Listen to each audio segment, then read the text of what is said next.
বাংলাদেশে কোনো তেলের সংকট নেই। যেটা দেখছেন সেটা কৃত্রিম সংকট। যারা এরকম কৃত্রিম সংকট দেখিয়ে ফেসবুকে পোস্ট দিচ্ছে তাদের ম্যাক্সিমাম আইডি বট ও গুপ্ত বাহিনীদের।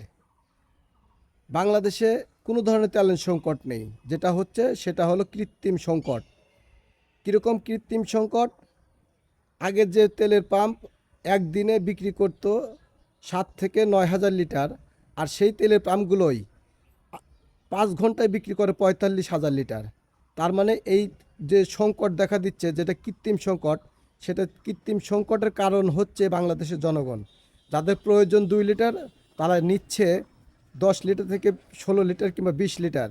আর এর ম্যাক্সিমাম হলোই বট ও গুপ্ত বাহিনীর লোকজন, যারা এরকম তেল তেল নিয়ে বাংলাদেশে একটা কৃত্রিম সংকট তৈরি করতে চাচ্ছেন।